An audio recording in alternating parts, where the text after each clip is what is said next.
पुण्य तुझे हाती मज सोडवी दातारा कर्मापासून दुसरा करीसी अंगीकार तरी काय माझा भार मज सोडवे दातारा कर्मापासून दुसरा जीवीच्या जीवनात तुका म्हणे नारायणा मज सोडवे दातारा कर्मापासून दुसरा पांडुरंगा करू प्रथम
प्रथम नमन दुसरे चरणा संतांच्या त्यांच्या कृपा जाणे कथेचा विस्तार बाबाजी सद्गुरुदास तुका ओम नमो ज्ञानेश्वरा करुणा करा दयाळा तुमचा अनुग्रह लादर पावन झालो चराचरी मी कला कुसरी काहीच नेनो बोलतो वचने अतिभाविका तुमचा अनुग्रह लादर पावन झालो चराचरी एका जनार्दनी तुमचा दास त्याची आस प्रभावी तुमचा अनुग्रह लादर पावन झालो चराचरी सर्वांनी हात जोडा हात आपले डोळे झाका नमा पाठीमागे मा रायगडी मंदिरी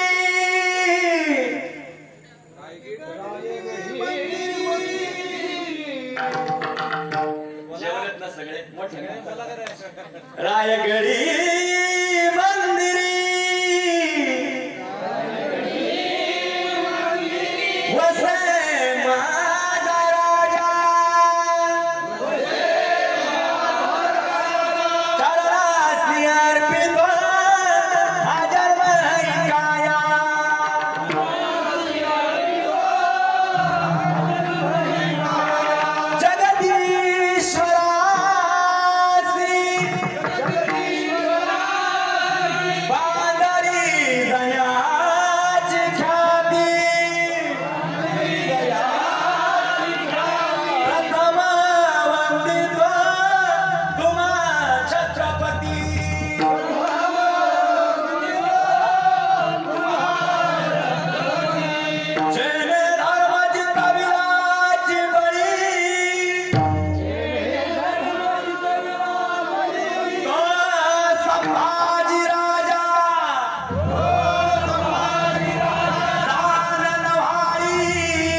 तुकोबाराच्या गाथ्यातील अभंग आहे. जगद्गुरु तुकोबारा कोण हा प्रश्न जर तुम्ही मला विचारला तर आपलं एकच उत्तर आहे मला जगण्याचा पाया चालण्याचे बळ विचारांचे तुकाराम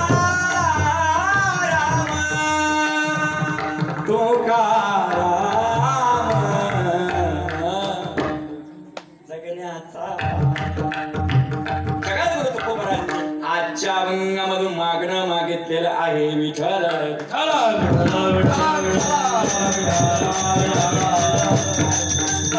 प्रार्थना आहे जीवेच्या जीवना तुका म्हणे नारायणा सत्यनारायणाकडे केलेली टाळी वाजवा का ग्रामस्थांकडे गावाचं नावच वजनदारे महाराज राज खलाटी या तीर्थक्षेत्रावरती तालुका रोहा जिल्हा छत्रपती शिवाजी महाराजांच्या पदस्पर्शाने पावन झालेला हा जिल्हा रायगड आणि या रायगड भूमीमध्ये आज मद पामरक आलेली ही सह्याद्रीच्या दऱ्या खोऱ्यांमधली कीर्तनाची सेवा विठ्ठल ज्यांच्यामुळे तुमच्या दर्शनाचा योग आला असे आपल्या सगळ्यांचं आदरणीय प्रेरणास्थान असणारे आमचे पातेरे बाबा आणि पातेरे बाबांच्या माध्यमातून तुमच्या सगळ्यांचा दर्शनाचा योग आला सुंदरपैकी गायनाचार्य आज आमचे रोहित दादा असतील अजून नितीन दादा असतील ज्यांनी सुंदरपैकी या कीर्तनाचं लाईव्ह शूटिंग चालू आहे असे विनोद दादा असतील आणि पातेरे बाबांचे सर्वच हे हिरे बाबांनी आपल्या या रोहा आणि पाणी तालुक्यामध्ये असे हिरे कमवलेत महाराज त्याच्यापैकी सर्वच टाळकरी मंडळ विशेषतः आमचे भरत दादा दंत असतील गोडे महाराज सर्व नियोजन आहे आणि या नियोजनामध्ये सुंदर आमचा मित्र आणि ज्यांचा मृदंग ऐकल्याबरोबर संपूर्ण तालुका मेळा होतो टाळी वाजवा त्यांच्याकरता ते जर नसलं ना तर कीर्तनच होणार नाही अशा असणारे माझ्यावर नितांत प्रेम करणारे आमचे सुधीर महाराज समस्त टाळकरी माळकरी वारकरी झेंडेकरी फडकरी या सर्वांच्या माध्यमातून चालू असलेला एक दिवसीय कीर्तनाचा सोहळा फार सुंदर सिस्टीम आहे तुमची आता तो तरी विचार काय करणार एवढा पाऊस पडलाय तसं पाहिलं तर इथं कीर्तनच झालं नसतं पण ही तुमच्या गावाला असलेली आवड आहे महाराज अशी कमी लोक मिळतात दुसऱ्या जर गावकरी असं आमच्या पुणे जिल्ह्यातले नगर जिल्ह्यातले असते ना त्यांनी सांगितलं कीर्तनच बंद करा डायरेक्ट कीर्तन बंद नाही केलं पारमार्थिक निष्ठा या राज खलाटी गावाकडून पाहायला मिळाली विठ्ठल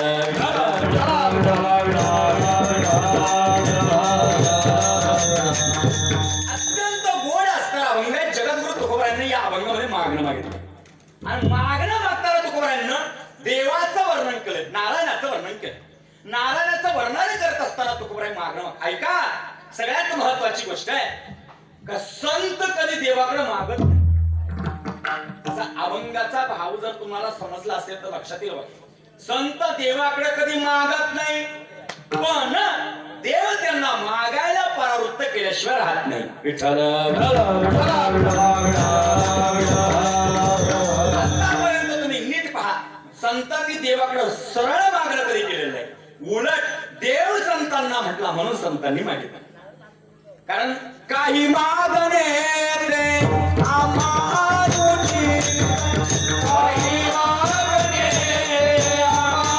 आम्हाची काही मागणे आम्हाची काही मागणे आम्हाची वडिलाची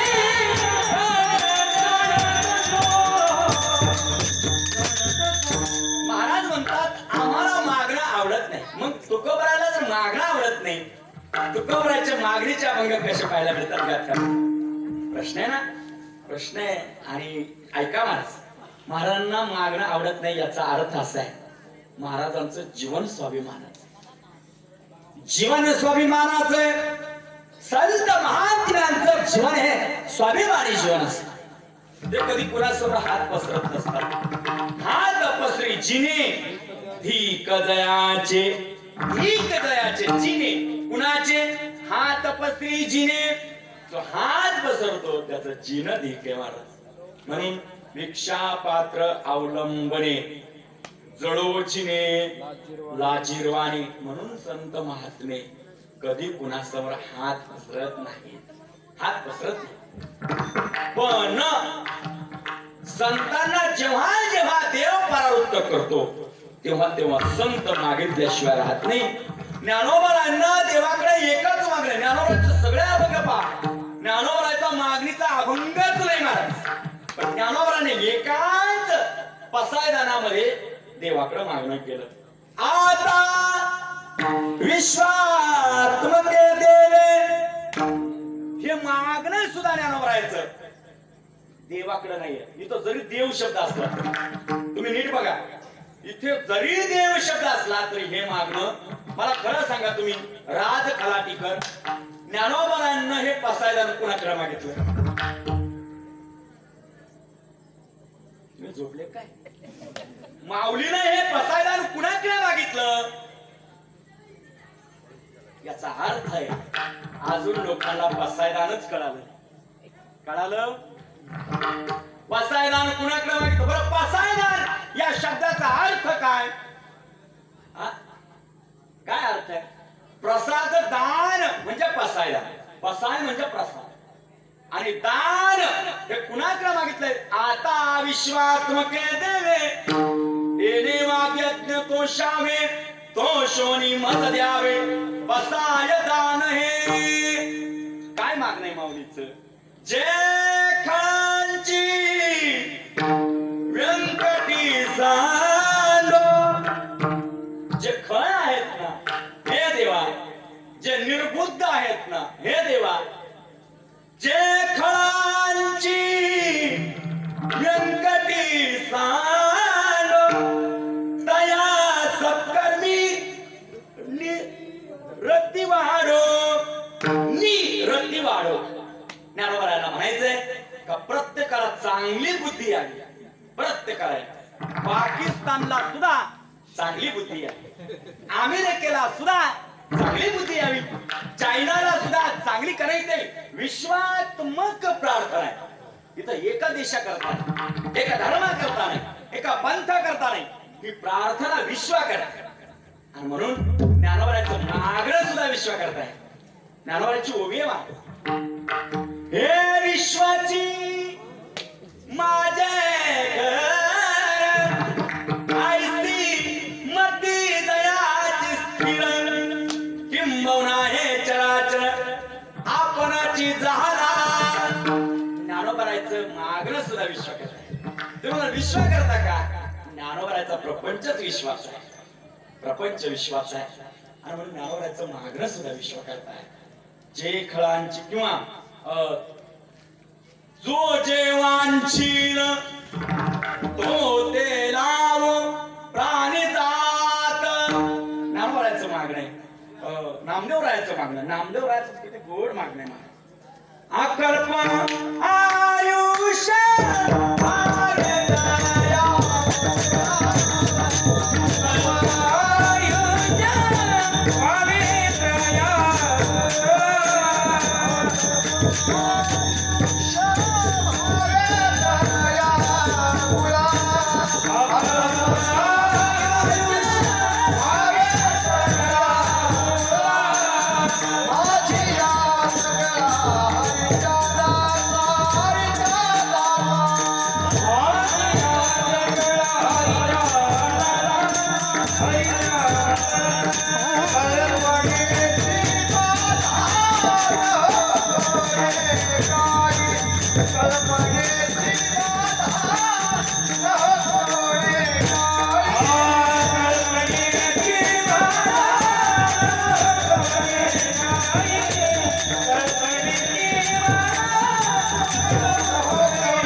माझ्या सगळा हरिचारा सारा अकल्पा विश्व मिळो. नामदेवराला माहित नाही का शतकांच्या पलीकडे माणसाचं आयुष्य नाही. माहिती आहे आपण म्हणतो की नाही ना माणसाचं आयुष्य किती आहे. किती आयुष्य. अल्प आयुष्य मानव देह शतकानी ते अर्धरात्र खाय त्यामध्ये बालत्व पिडा रोग क्षय काय भजनासे उरले ते पाहिजे. असं असताना सुद्धा नामदेवरायाचं मागणं आहे अकल्प आयुष्य भावे तया कुळा. अकल्प म्हणजे ज्याला सीमाच नाही एवढं आयुष्य दे. सीमा नाही एवढं आयुष्य मिळू शकत नाही. नामदेवरायाला सुद्धा माहिती आहे. नामदेवरायाचं ते मागणं आहे का देवानं परावृत्त केलं म्हणून मागणं माहिती. ऐका मायबाप आतापर्यंत ज्यांनी ज्यांनी मागितलं मी काय सांगतो ज्यांनी ज्यांनी मागितलं त्यांची जागा ही आकाशाच्या उंचीला गेलीच नाही. संत सोडून ज्यांनी ज्यांनी देवाकडे मागितलं त्यांची उंची आकाशापर्यंत गेलीच नाही. याउलट ज्यांनी ज्यांनी मागितलं त्यांची उंची ही रसा तळाला गेली. रसा तळाला म्हणजे समुद्र तळाला. तुम्हाला उदाहरण समुद्राचं देतो. ज्ञानेश्वरीत आलंय म्हणून सांगतो. ज्ञानेश्वरी मध्ये माऊलीनं समुद्राचं उदाहरण सांगितलं.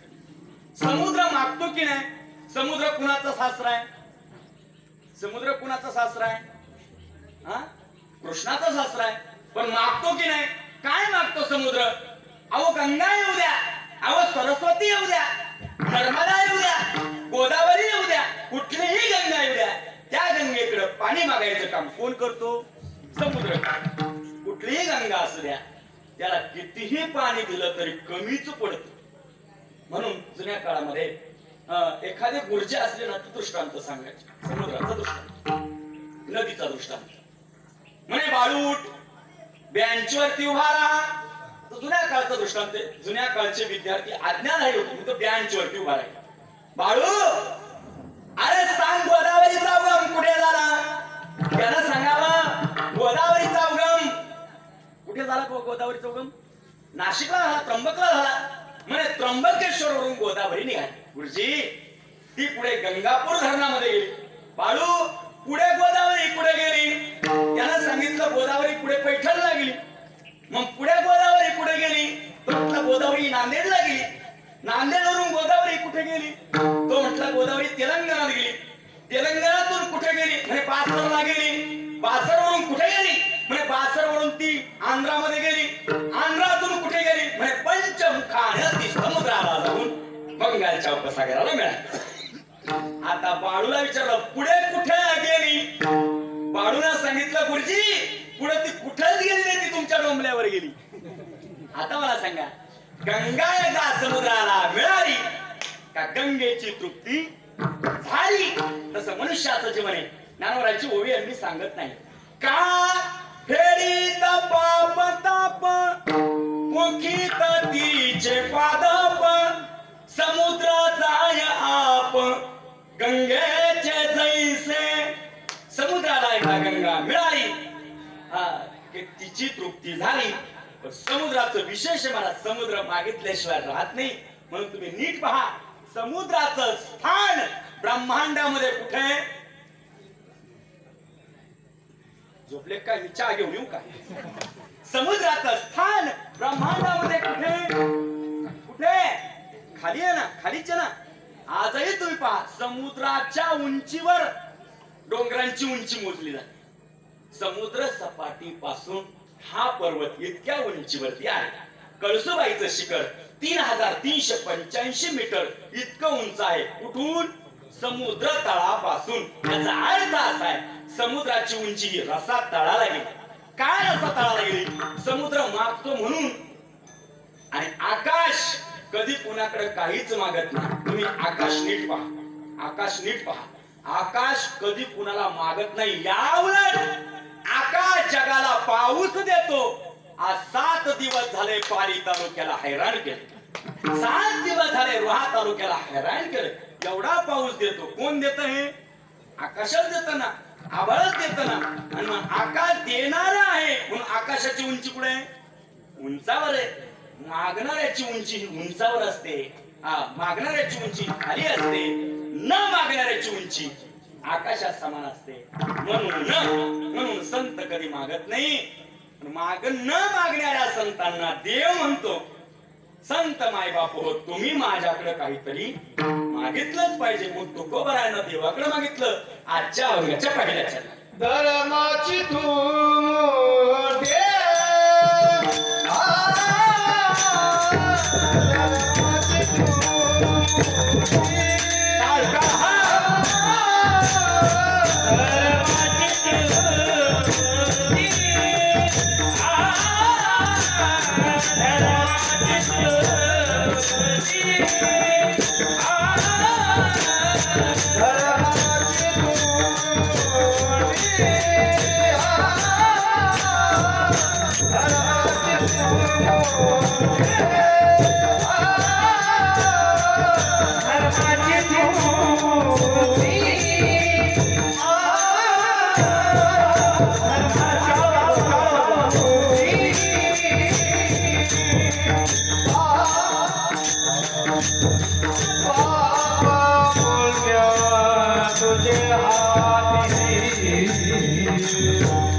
तुझे हाती.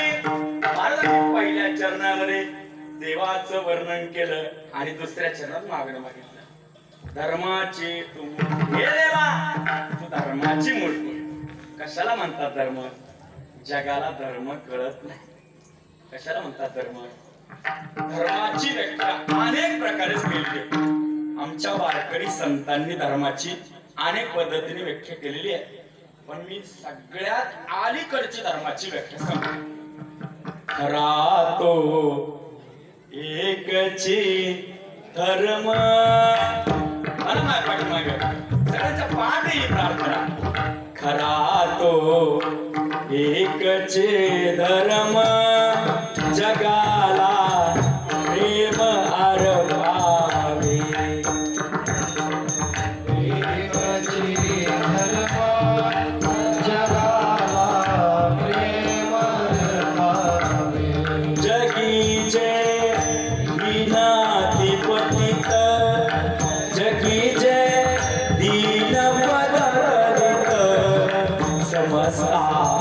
बंधु मारावे जगाला प्रेम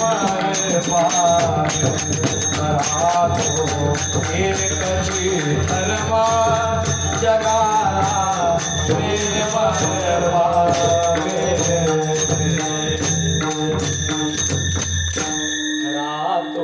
एकची धर्म, जगाला प्रेम अर्पा.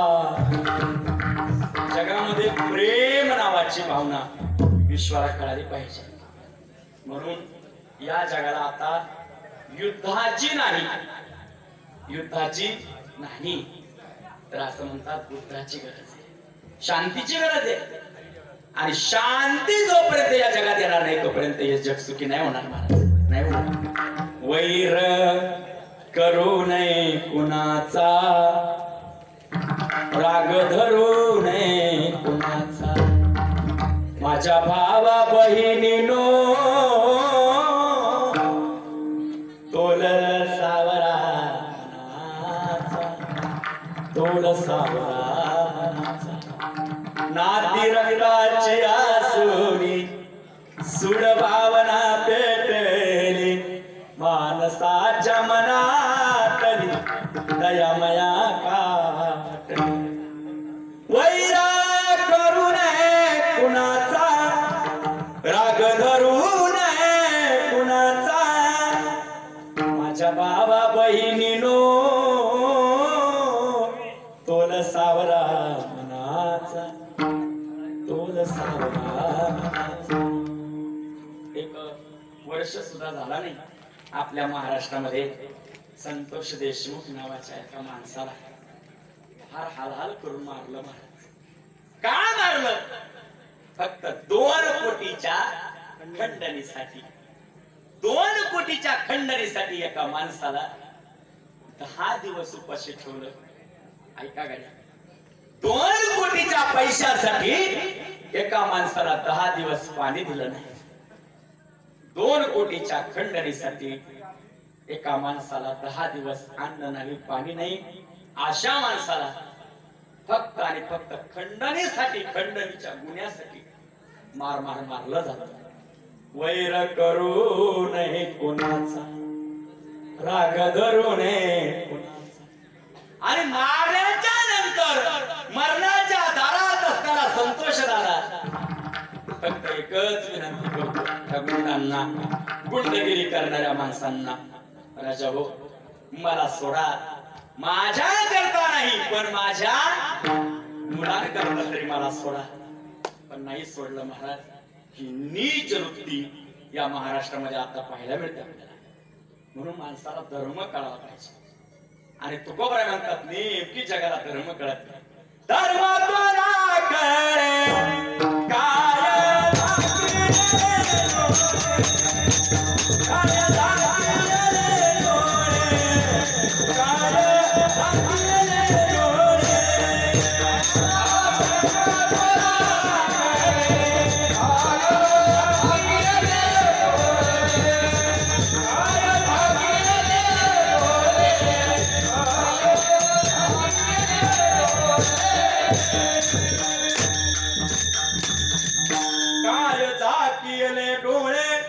धर्म तो ना कळे.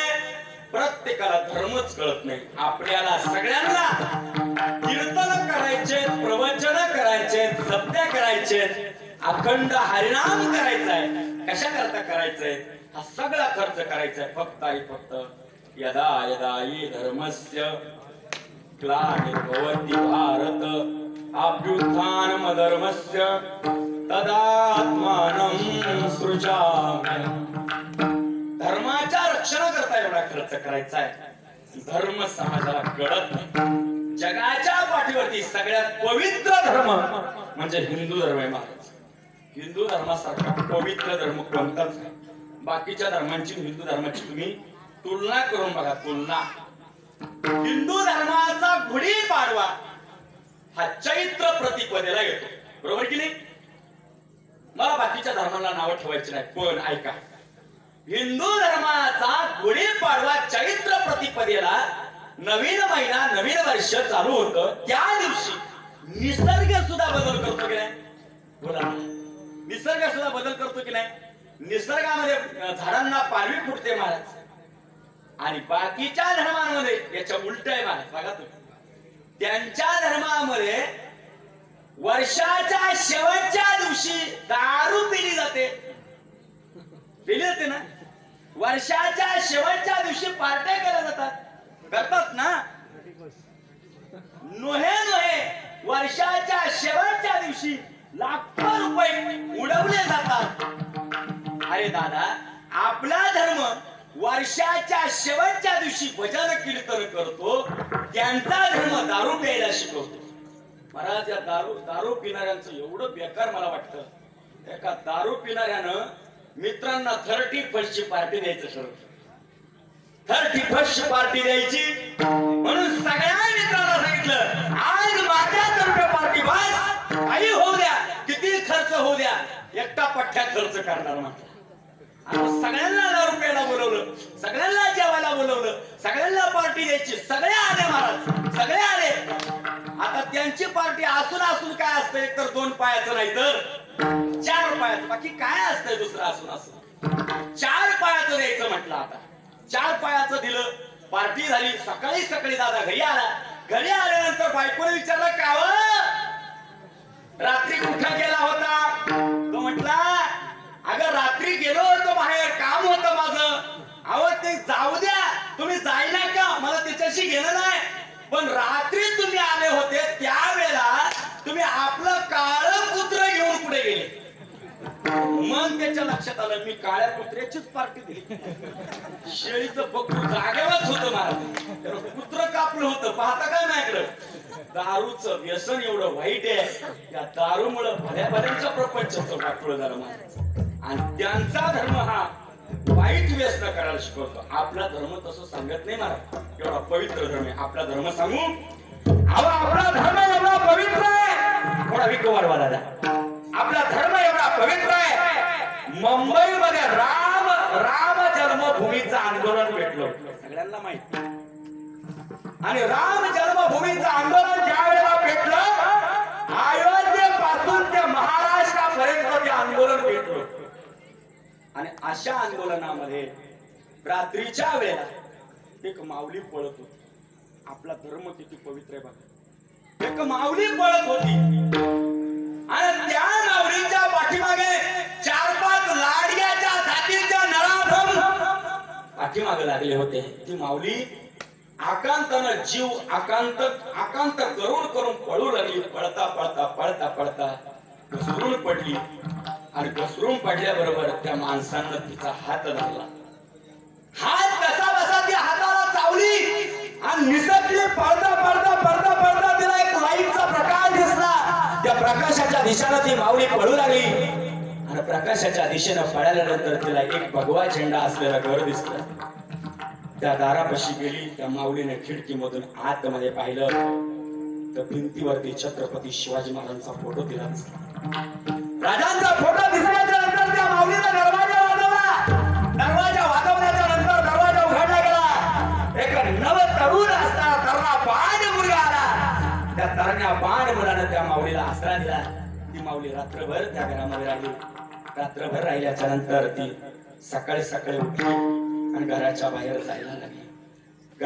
जायला लागल्याच्या नंतर त्या माऊलीच्या सहज मनात काहीतरी आलं आणि म्हणून ती अशी विचार करून घरातून बाहेर पडताना तिला त्या दादाने विचारलं कागद आई रात्री ज्या वेळेला तू पळत होती त्यावेळेस तुझ्या पाठीमागे 4-5 लाडग्याच्या जातीचे माणसं लागले होते ते तुझ्या पदराला हात घालणार होते आणि तू इज्जत वाचवण्याच्या दृष्टिकोनातून माझ्या घराकडे पळत आली हे ताई तू घरामध्ये पाहिलं आणि ज्यावेळेस खिडकीतून आतमध्ये पाहिलं त्यावेळेस तुला नवा तरुण असणारा हिंदू तरुण दिसलो त्यावेळेस तुझ्या मनात ही भीती नाही वाटली का मी ज्याच्या दारात आले तोही एक तरुण आहे तोही माझा पदराला हात लावू शकतो असा प्रश्न तुझ्या मनात नाही आला का ती मुस्लिम माऊली होती तिने दिलेलं उत्तर तुमच्या हृदयावर करून ठेवा ती माऊली त्या दादाला म्हटली दादा रात्री ज्या वेळेला मी पळत होते त्यावेळेस 4-5 लाडग्याच्या जातीचे माणसं माझ्या पाठीमागे लागले होते ते माझ्या पदराला हात लावणार हे मला माहित होतं म्हणून मी पळत होते पळता मी तुझ्या घरापाशी आले खिडकीतून आतमध्ये पाहिलं त्यावेळेस तुझ्या भिंतीवरती मला छत्रपती शिवाजी राजाचा फोटो दिसला आणि ज्या घरात छत्रपतींचा फोटो आहे ज्या घरात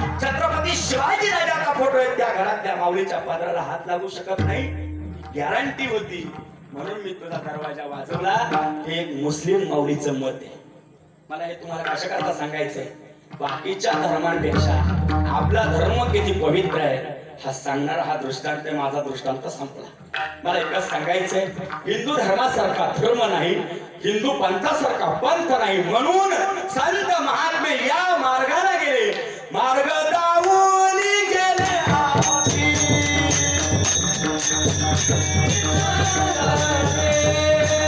आप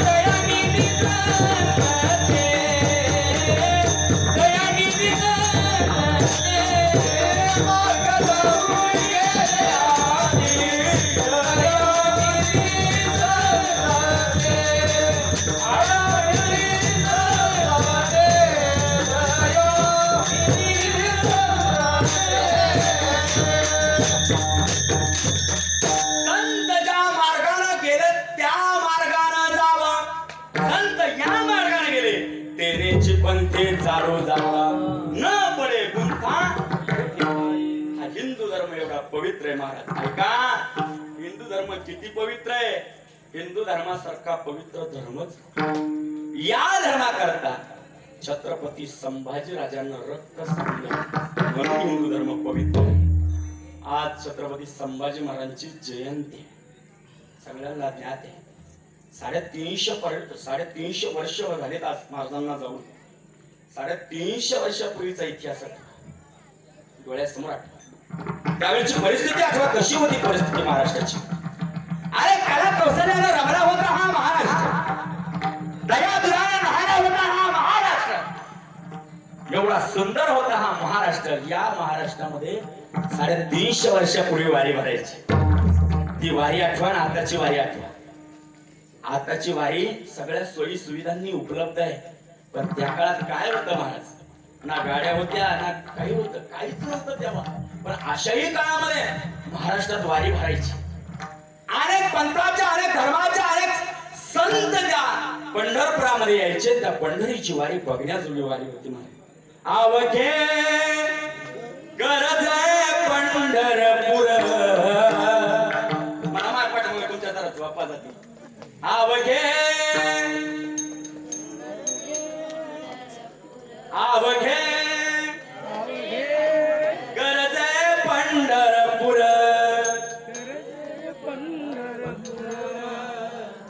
इथून आवाज डोंगराच्या पायथ्यापर्यंत.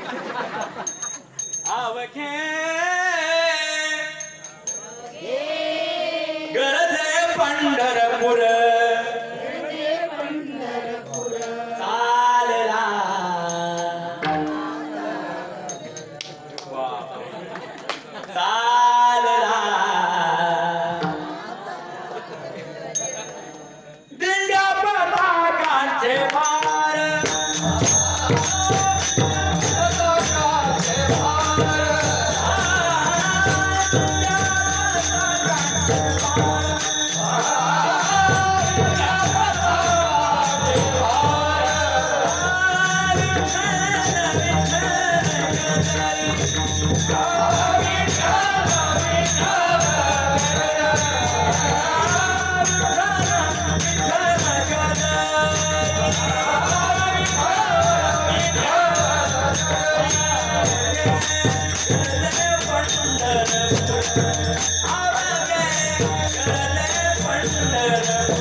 गजर त्या पंढरपुरामध्ये औरंगजेबाच्या कानापर्यंत गेला. ऐका गड्या, त्या काळात औरंगजेबाला दुसऱ्या धर्माचं वर्चस्व सहन होत नव्हतं. औरंगजेबाची खून आहे महाराज. औरंगजेबाला दुसऱ्या धर्माचं वर्चस्व सहन झालं म्हणून हिंदू धर्मावर त्यानं जाचक कर लावले. त्या काळामध्ये पंढरपुराच्या वारीला कर लावला. त्यानं दर्शनाला जाताना कर द्यावा लागायचा. हा औरंगजेबाचा नियम होता. आणि हा नियम जर कुणी बंद पाडला असेल तर ते धर्मवीर छत्रपती संभाजीराजे. संभाजीराजांना पहिल्यांदा औरंगजेबाचा जाचक कर बंद करून टाकला. आणि म्हणून संभाजीराजाचा राग हा औरंगजेबाला शेवटपर्यंत होता. ऐका, संभाजीराजांना काय काय केलं. संभाजीराजाला पहिलं पुराण उठला. पुरा कशाला म्हणतात. औरंगजेबाचं नाक म्हणजे पुराणपूर आहे. आजही तुम्ही पुराणपुराला जाऊन बघा. एमपी मध्ये एमपीतलं शेवटचा जिल्हा आहे पुराणपुरा. आणि पुराणपुरा महाराष्ट्राच्या जळगाव जिल्ह्याच्या बॉर्डरवर. त्या बुऱ्हाणपुरावरती छत्रपती संभाजी महाराजांना बहिर्जी नाईकांना पाठवलं. नाईकांना इत्यानुभूत माहिती बुऱ्हाणपुराची होती आणि म्हणून बुऱ्हाणपूरचा गट रचण्यात आला. बुऱ्हाणपूरला लुटायचं आणि ती जी लूट आहे ती लूट आपल्या महाराष्ट्रामध्ये आणायची आणि त्याच्यामधून हिंदवी स्वराज्य स्थापन करायचं हा संभाजीराजाचा नियम होता. आणि म्हणून सुरत आणि बुऱ्हाणपुराची यशस्वी लूट ही छत्रपती संभाजी महाराजांच्या जीवनामध्ये झाली. आणि ही विखारी घटना औरंगजेबाच्या डोळ्यावरती सलत होती. औरंगजेबानं छत्रपती संभाजी महाराजांना पकडण्याचे आतोनात प्रयत्न केले पण महाराज पकडले गेलेच नाही. पण महाराष्ट्रामध्ये त्यावेळेला गणोजी शिर्के आणि छत्रपती संभाजी महाराज यांचा थोडासा अंतर्गत घरगुती कलह होता. मी हे सगळं आज का सांगतोय, धर्म नावाचा विषय आला आणि महाराजांची आज जयंती आहे म्हणून हे सगळं सांगतोय. ऐका काय, अंतर्गत घरगुती कलह गणोजी शिर्केंच्या विखारी लागला. गणोजी शिर्केंना औरंगजेबाचा दरबार गाठला.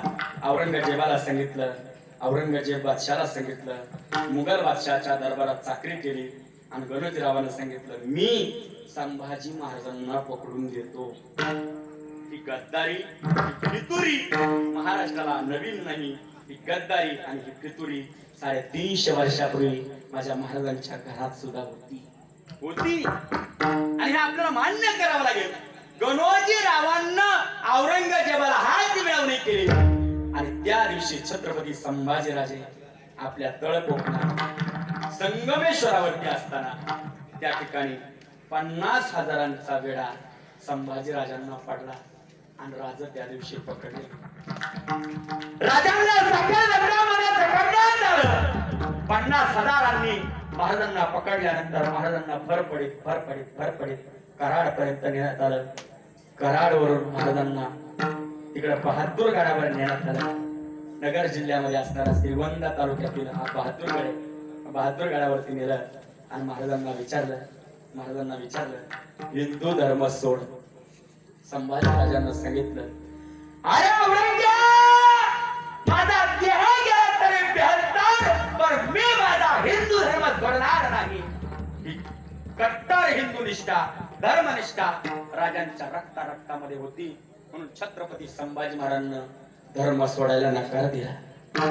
राजांना धर्म सोडायला नकार दिल्याच्या नंतर औरंगजेब समोर आला आणि समोर आल्याच्या नंतर औरंगजेबाला संभाजीराजाला पुन्हा विचारलं हे संभा मी तुला शेवटचं विचारतोय हिंदू धर्म सोड. संभाजीराजांना सांगितलं माझा जीव गेला तरी मी धर्म सोडणार नाही.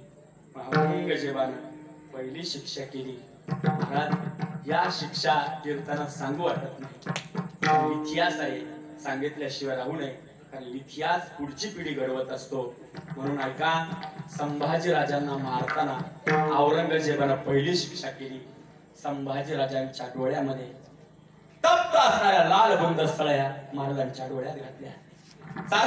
दिवशी डोळे वाजले, काळे निळे रक्त बाहेर आलं, महाराजांच्या डोळ्या बाहेर पडले. पण त्या नराधम औरंग्याला दया आली नाही. संभाजीराजांचे डोळे हातावरती घेतो आणि दैत्यासारखा हसतो कारण तो कलियुगातला दैत्यच होता. दैत्यासारखा हसला, डोळे बाहेर काढले. राजांना यातना झाल्या. राजा आरडले नाहीत, किंचाळले नाहीत. राजांना दुसरी शिक्षा त्यानं केली. पुन्हा विचारलंय संभा बोल हिंदू धर्म सोडतोस का? संभाजीराजांना सांगितलं या देहाचे तुकड्या झाले औरंग्या तरी हा संभाजीराजा हिंदू धर्म सोडणार नाही. संभाजीराजाला दुसरी शिक्षा झाली. मुकरब खानाला सांगितलं मुकरब त्याची जिवंतपणे जीभ छाटायची. मुकरब खान समोर गेला, संभाजीराजांकडे पाहिलं. संभाजीराजांच्या डोळ्यामध्ये रक्त पाहिलं. मुकरब खान घाबरला. हात मागे सरला. मुकरब खानाची हिम्मत होईना. मुकरब हात मारल्याबरोबर संभाजीराजाच्या समोर मुकरब गेला आणि संभाजीराजाची जीभ धरायला लागला. त्यावेळेस संभाजीराजाच्या मुखातला शब्द अरे सिंहाच्या दबड्यात घालून हात मोचीनं जात ही जात मराठाची. तू काय माझी जीभ छाटणार? मुकरब खानाच्या अंगावर घाम आला. मुकरब खानाला जीभ धरली. धर्माचे तुकडे तुकडे झाले पण हिंदू धर्म सोडला नाही. हिंदू धर्मावर एवढी निष्ठा आहे. जीभ गेली, डोळे गेले, आता नखांची बारी होती. जिवंतपणी संभाजीराजांची नख पकडीनं ओढण्यात आली पण संभाजीराजांना हिंदू धर्म सोडला नव्हे. महाराजांनी पाणी मागितलं, पाणी. 40 दिवस माझ्या महाराजांना पाणी दिलं नाही. एवढा नीच होता तो औरंगजेब. माझ्या महाराजांनी पाण्यासाठी शेवट प्राण सोडून दिला. किती दिवस जगणार? 40 दिवस नरक यातना भोगल्या माझ्या. ज्या माऊलीच्या पोटी संभाजीराजांचा जन्म झाला ती माऊली किती पवित्र असेल. परवान केली दुधाची आहे तुझ्या सई ग. झाला महाराष्ट्राचा राजा शंभू महाराज. झाला महाराष्ट्राचा राजा शंभू महाराज.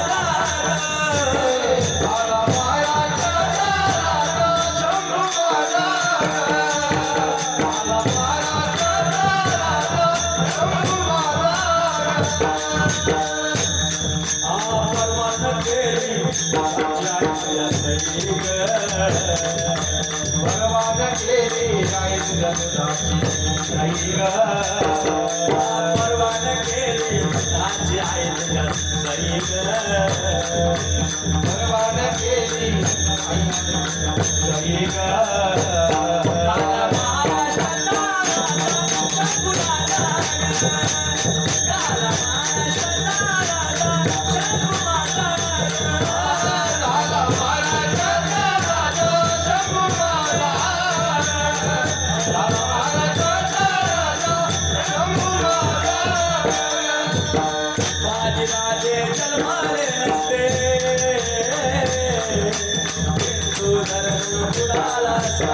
हिंदू धर्म बुडाला, हिंदू धर्म बुडाला. माझी राजा जन्मला नसता हिंदू धर्म बुडाला असता. हिंदू धर्म बुडाला, हिंदू धर्म बुडाला.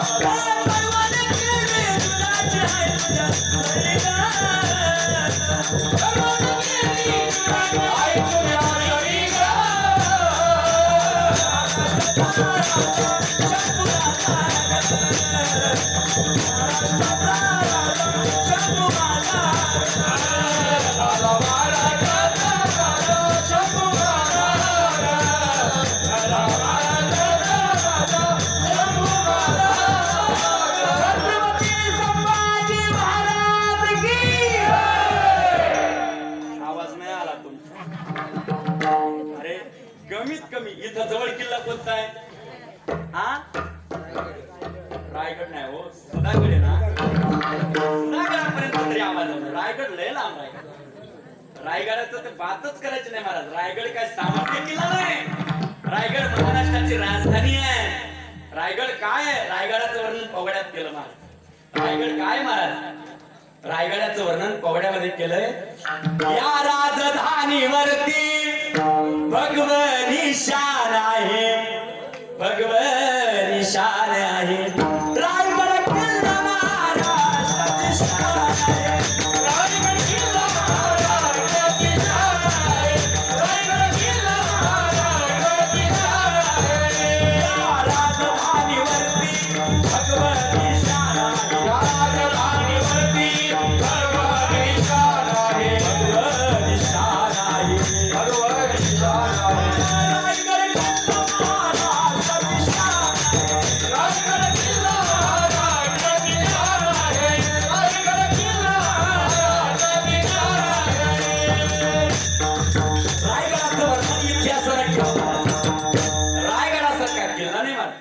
जवळ जो किल्ला आहे ना त्या किल्ल्यापर्यंत जरी आवाज गेला तरी मला सगळ्यांनी माझ्यासाठी नमो पार्वती पते हर हर हर. अजून नाही आवाज आला. शांत करण्यापासून आवाज आला पाहिजे. रक्त पेटून उठलं पाहिजे मला. रक्त पेटून उठलं पाहिजे. कारण आपण सामान्य नाही. हम है सौभाग्य मराठे जो ना चाहते हैं इंसान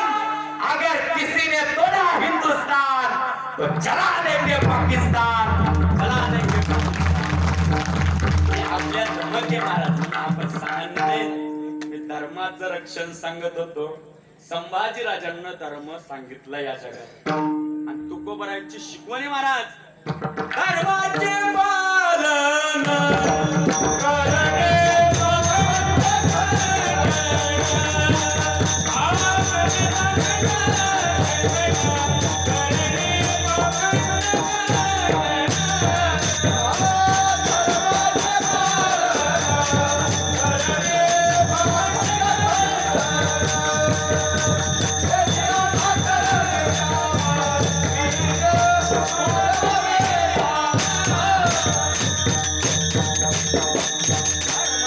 पालन करणे खंडन हेची आम्हा करणे काम बीज वाढवावे नाम. धर्माची तू मूर्ती. देव सुद्धा धर्माची मूर्ती आहे.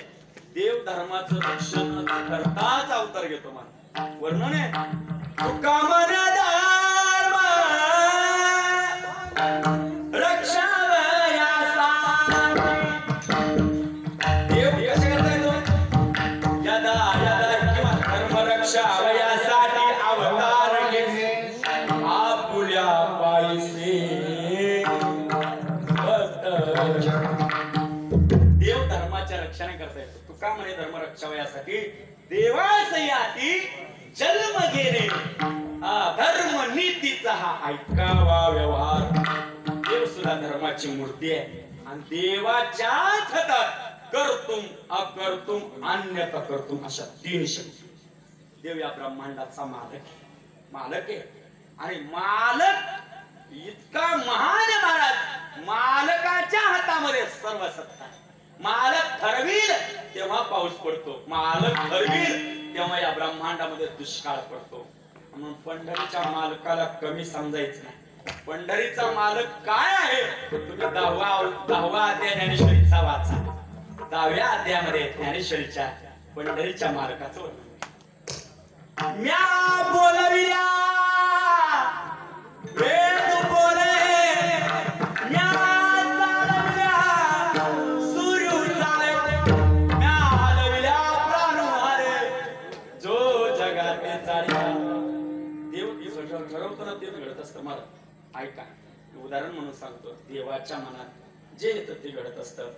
एक मनुष्य डॉक्टरकडे गेला. आमचे गुरुवर्य मामासाहेब दांडेकर पाठामध्ये हा दृष्टांत सांगायचे. जुने कीर्तनकार लोक कीर्तनामध्ये सांगायचे. एक मनुष्य डॉक्टरकडे गेला आणि डॉक्टरला म्हणायला लागला डॉक्टर साहेब मला काहीतरी औषध सांगा. मी कशाचं औषध सांगायचं? काय नाही म्हणे मला जगण्याचा कंटाळा आलेला आहे. काय म्हटलं? जगण्याचा कंटाळा येतो. काही माणसांना जगण्याचा सुद्धा कंटाळा येणारी बरीच माणसं या जगात. मला जगण्याचा कंटाळा आलेला आहे. मग मला मरायचा काहीतरी औषध सांगा. डॉक्टर म्हटले दादा हा दवाखाना मी जगवण्याकरता टाकलाय मारण्याकरता नाही म्हणे. मला जगण्याचा कंटाळा आलेला आहे मग मला मरायचं काहीतरी औषध सांगा. डॉक्टर साहेब म्हणे मरायचं औषध माझ्याकडे नाही. म्हटलं सांगा मी तुम्हाला 4 लाख रुपये देतो. आता मला खरं सांगा कुठला असा डॉक्टर ज्याला 4 लाख मिळाले होतो औषध सांगणार नाही? डॉक्टरनी सांगितलं सांगतो काय अवघड एवढं. घरी जा म्हणे काय करायचं म्हणे राजखलाटीमध्ये मंदिर असेल ना आहे ना मंदिर. एक काम कर काय कर त्या मंदिराच्या शिखरावर जा. काय कर शिखरावर उभा राहा. काय कर शिखरावरून खाली उडी मार. 2 मिनिटात जीवन संपणार. सोपं मारायचं औषध. त्यानं ऐकलं ते घरी गेलं. पाहता काय माझ्याकडं 5 मिनिटांना दुसरा आला. दुसरा म्हटला डॉक्टर साहेब अहो मला जीवनाचा फार आवड आहे पण माझं आयुष्य कमी आहे. मग मला काहीतरी जगण्याचा मार्ग सांगा. एक मारायला आला एक जगायला आला. मला जगण्याचा मार्ग सांगा. म्हणजे तुझं अडचण काय? काय नाही म्हटलं मला शुगर आहे मला अस्थमा आहे मला डायबिटीज आहे. मग माझं आयुष्य कुठेतरी वाढलं पाहिजे मला जगण्याचं औषध सांग. डॉक्टर म्हटले काही अवघड नाही पण 4 लाख रुपये फी लागेल. दिली म्हटला 4 लाख रुपये मिळाले. डॉक्टरने सांगितलं औषध काय करायचं म्हणे राजखलाटीमध्ये असणाऱ्या मंदिराला सकाळी सकाळी उठून 5 प्रदक्षिणा मारायच्या. त्यानं ऐकलं. आता हाही पहाटे उठला, जो मरायला निघाला तोही पहाटे उठला, जो जगायला निघाला तोही पहाटे उठला. ऐका बाबा, विलक्षण योगायोग. एक मंदिरात गेला, देवाच्या पाया पडला, डायरेक्ट मंदिराच्या शिखरावर गेला आणि एक प्रदक्षिणा मारायला लागला. एक प्रदक्षिणा मारायला लागला, एक वरती उभा राहिला. बघा योगायोग. एकाला देवाला प्रार्थना केली, हे या गावात कोणतं मंदिर आहे? हनुमानाचं मंदिर आहे. हे मारुतीराया, आज माझी तुझी शेवटची भेट. आज जोडले मारुतीरायाला आणि मारुतीरायाला सांगितलं, आता मी राज खलाटीमध्ये राहणार नाही. त्यानं हात जोडले आणि बरोबर वरून उडी मारली. कुणाच्या अंगावर? प्रदक्षिणा मारणाऱ्याच्या अंगावर. प्रदक्षिणा मारणाऱ्याच्या अंगावर पडला. पाहता काय, खालच्याचं व्यसन झालं, व्यसन. महाराज, आता तो जगला असेल का? एवढ्या उंचावरून माणूस त्याच्या अंगावर पडला. एवढा एवढा दगड लागला तर माणूस तर पडतो, त्याच्या अंगावर एवढा माणूस पडला, जाग्यावर मेला. ज्याला जगायचंय तो मेला आणि ज्याला मरायचंय तो जगला. ही कुणाची सत्ता आहे? देवाची सत्ता आहे. म्हणून वर्णन केलंय, आले देवाजीच्या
धर्माची तू पाप पुण्य तुझे, हे सगळं देवाची सत्ता आहे. म्हणून तो कवऱ्या म्हणता, देवा एक काम कर, माझं काय काम करायचं, मला या कर्मातून मुक्त कर. भज सोडवी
सुंदर चाल त्यांनी म्हटली मज सोडवे दातारा हे दातारा मला या कर्मापासून मुक्त कर.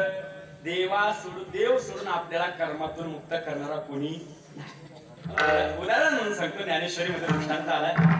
दृष्टांत आला एका शेतकऱ्याचा. दृष्टांत फार गोड आहे, ध्यान देऊन आहे. शेतकऱ्यानं गाढवावरती प्रेम करावं.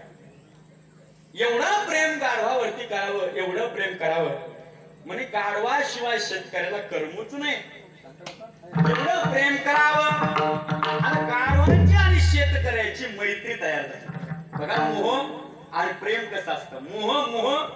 मोह माणसाला जखडून ठेवत असत आणि मोह मायेसाठी त्या गाढवानं शेतकऱ्यावर प्रेम करावं, शेतकऱ्यानं गाढवावर प्रेम करावं.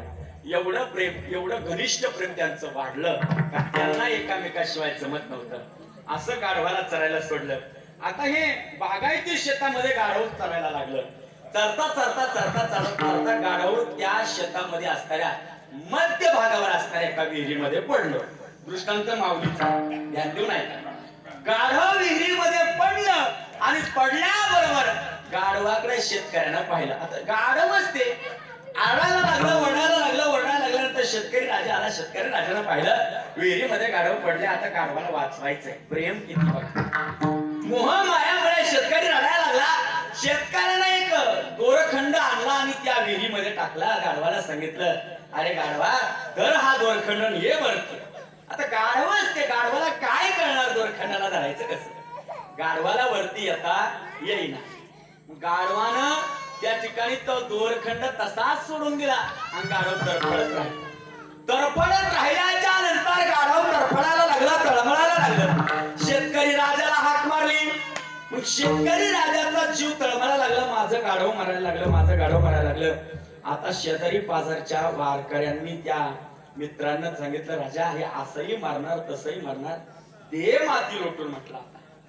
मग शेतकरी राजाने गाढवावरती माती लोटायला चालू केलं. ती माती ट्रॅक्टरने लोटायचं. आता ट्रॅक्टरने माती लोटायला चालू केल्यानंतर गाढव अंगावरती माती पडायला लागलं. गाढव घाबरलेल्या गाढवानं देवाला हाक मारली. श्री अनंता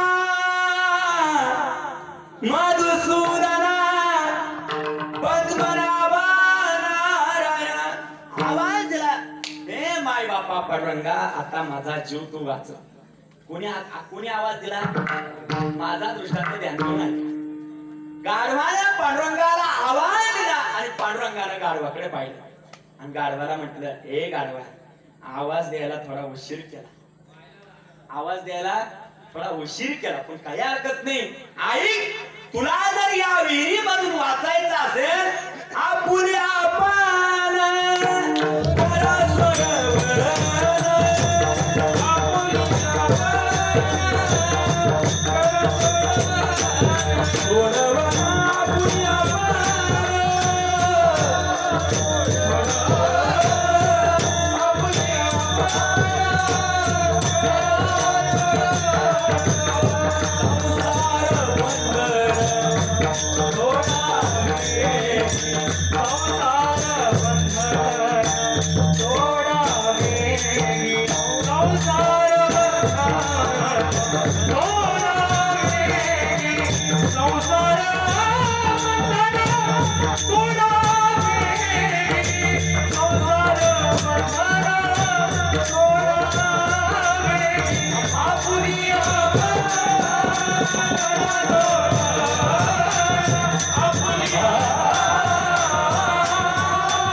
संसार बंधन तोडावे गे.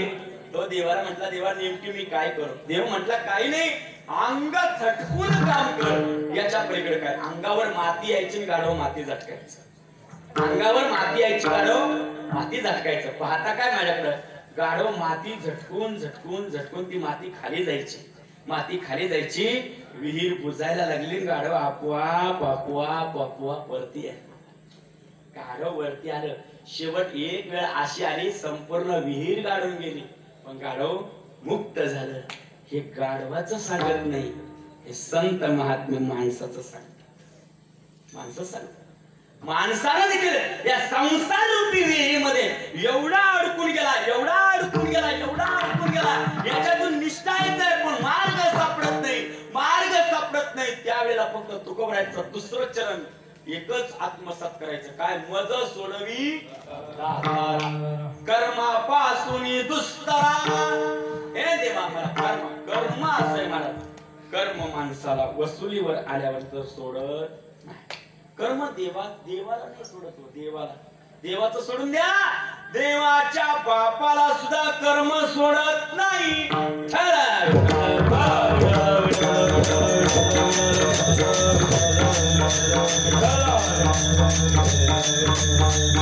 देवाच्या बापाला सुद्धा. तुम्हाला तो प्रसंग माहिती आहे. भरत शत्रुघ्न ज्या वेळेस प्रभू रामचंद्राला आणायला जातात, चित्रकूट पर्वतावरती प्रभू रामचंद्र आहे, आणि चित्रकूट पर्वतावरती प्रभू रामचंद्र भरताच्या हातात राम पादुका देतात. भरताला सांगतात, भरत जा घरी. म्हटले, आता या पादुका त्या अयोध्येमध्ये घेऊन जा. अयोध्येच्या राजगादीवरती माझे चरण ठेव, तू राज्य कर. फक्त भरताना एक प्रश्न विचारला, प्रभू ऐका ना प्रभू, मी घेऊन जातो हे सगळं, पण मला एका प्रश्नाचं उत्तर द्या प्रभू. प्रभू, तुम्ही अनंत ब्रह्मांडाच्या मालक आहात, ब्रह्मांड नायक आहात, गतिर्भर्ता आहात. प्रभू साक्षी निवास शरणम सुरात प्रभव प्रलय स्थानम निधानम बीजम अव्ययम. ही तुमची सत्ता आहे. पण देवा, एवढी तुमची सत्ता असताना सुद्धा दशरथ राजाच्या अंत्ययात्रेला तुम्ही हजर का नव्हता? का नव्हता? का नव्हता? हा प्रश्न कोणी विचारलाय? भरतानं विचारलाय. अहो, तुम्ही तर हजर नव्हता, पण जो शेष नारायण आहे, ज्याच्या माथ्यावर पृथ्वी आहे, तो लक्ष्मण सुद्धा त्या अंत्ययात्रेला हजर नव्हता. असं काय चुकलं तुमच्या वडिलांचं, माझ्या वडिलांचं? त्यावेळेस दशरथाचं कर्म चुकलं असं प्रभू भरताला सांगतात. प्रभू म्हणतात, अरे हे ना माझं कर्म भरत, हे ना माझ्या बापाचं कर्म. हे सगळं कुणाचं कर्म आहे? कर्माचा धडाधोड आहे, कर्माचा लेखाजोखा आहे. कर्म वसुलीला आल्यानंतर कुणाला सोडत नाही, कुणाला सोडत नाही. म्हणून भरत, पराधीन आहे जगती पुत्र मानवाचा, दोष ना कुणाचा. अरे कुणाचा दोष आहे? अरे हा दोष सगळा कर्माचा आहे रे दादा. म्हणून हे कर्म चुकलं. कुणाचं? आपल्या वडिलांचं कर्म चुकलं. ते कर्म वसुलीला आलं. मनुष्य जसा कर्म करतो, कुठलाही कर्म असू द्या, जसं कर्म करतो तसं त्याला फळ मिळत असतं. आणि या कर्मातून मुक्त करणारा फक्त सत्यनारायणच आहे, दुसरा कोणी नाही. म्हणून तो कोबराय म्हणतात, हे देवा, हे नारायणा, हे जीवीच्या जीवनात मला याच्यातून मुक्त कर. मी तुला प्रार्थना करतो. अभंगाचं शेवटचं चरण. जीवीच्या जीवना जीवना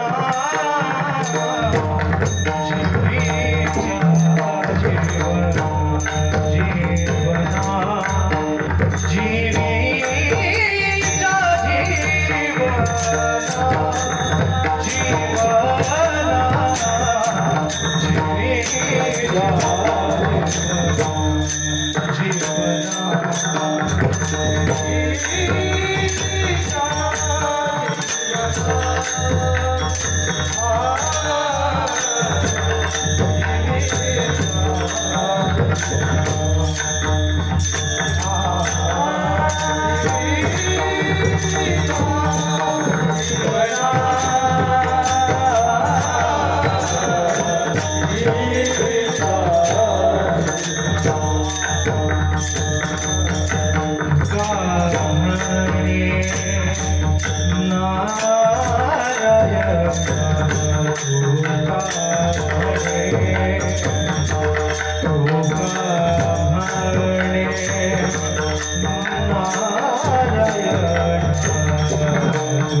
जीवनात तुका म्हणे नारायणा किती गोड प्रमाण दिलं. 7 टाळी वाजवत आहे.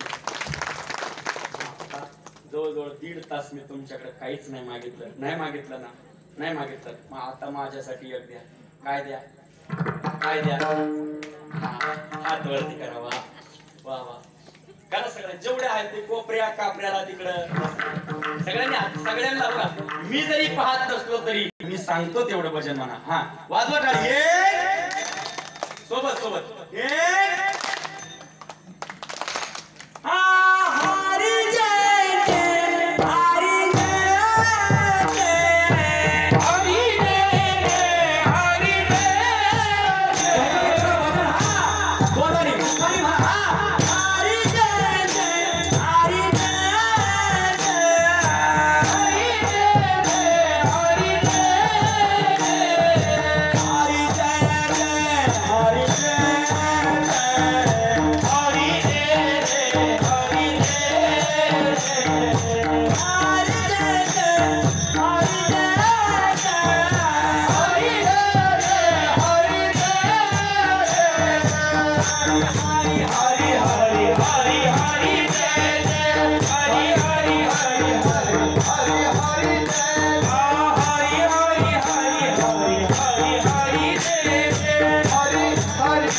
Bye.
चिरीच्या जीवना तुका म्हणे नारायणा मज सोडवे दातारा कर्मापासून विस्तार.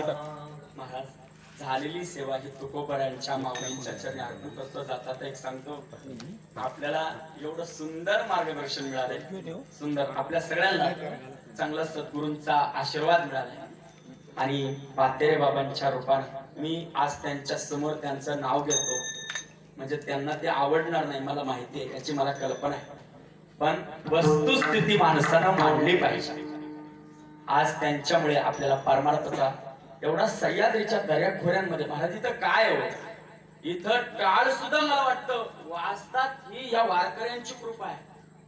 जर पातेरी बाबांसारखे वारकरी जर झाले नाहीत ना तर इकडे टाळ सुद्धा वाजणार नाही.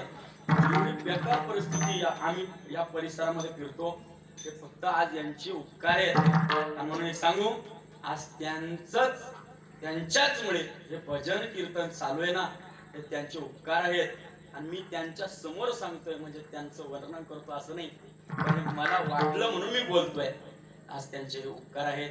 आणि बाबांमुळे आपल्याला एवढा सुंदर मार्ग या परिसरामध्ये वारकरी संप्रदायाचा मिळालेला आहे. एक मी सांगू तुम्हाला, एक वेळेस तुम्हाला देवाची आठवण ना आली तरी चालेल, पण आपल्या सद्गुरूंची आठवण मरणाच्या शेवटच्या टाइमापर्यंत आपल्याला आली पाहिजे. मी सांगतो म्हणून नाही, पण आपल्या संतांची वचन आहे तशी. अरे किती जरी जीवनामध्ये झाली तुझी वावा, शेवटाला करावा लागतो गुरुचाच धावा. नाही रे किंमत तुझ्या थाट माटाला,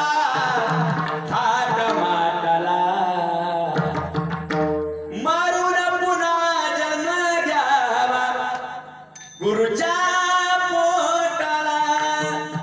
मरून पुन्हा जन्म घ्यावा गुरुच्या पोटाला. मरणाच्या शेवटच्या टाइमापर्यंत आपल्याला गुरुची आठवण आली पाहिजे, कारण गुरुशिवाय कोण नाही. ज्ञानोबा सांगतात, श्री गुरु सारी खा आसचा पाठी राखा, आसचा पाठी राखा, इतरा चाले का. आवडीचं म्हणजे दादा माझ्यासारखं नाही रे. म्हणून एक सांगू तुम्हाला, मरणाच्या समयाला शेवटच्या टायमाला आपल्याला वाचवणारे फक्त सद्गुरू असतात. गुरूंची आठवण मरणाच्या टायमापर्यंत आपल्याला आली पाहिजे.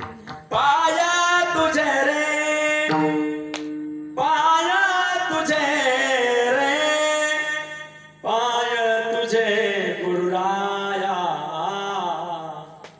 हीचा माझी देवा पूजा. देव पूजा आहे महाराज. सांगू तुम्हाला, तुम्ही जर देवाची पूजा करत असाल तर तुम्ही, माझा आता आवाज वरती जाणार असे प्रमाण आहेत महाराज, तुम्ही जर देवाची पूजा करत असाल आणि तिथं जर समजा साधू आले, संत आले, आपले गुरु आले, तर त्या देवाला बाजूला असा, असं माझं मत नाही, तुकोबराय सांगतो. संत पूजावे देव सारावे परते, देव सारावे परते, संत पूजावे आरती. जसं आपण पांडुरंगाचं भजन केलं ना तसं एका संतांचं भजन करू सगळं माझ्या पाठीमागे म्हणा असं एकदम शांत बसू नका या जंगलामध्ये असं नामस्मरण झालं पाहिजे ना ते वातावरण असं पवित्र झालं पाहिजे म्हणा निवृत्ती राया निवृत्ती राया सोपानकाबाई ज्ञान सखया निवृत्ती राया निवृत्ती राया सोपानकाबाई ज्ञान सखया निवृत्ती राया निवृत्ती राया सोपानकाबाई ज्ञान सखया निवृत्ती राया निवृत्ती राया सोपानकाबाई ज्ञान सखया रामोबामा पुढे तुकाराम रामोबामा पुढे Tukaram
Thank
you. Thank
you.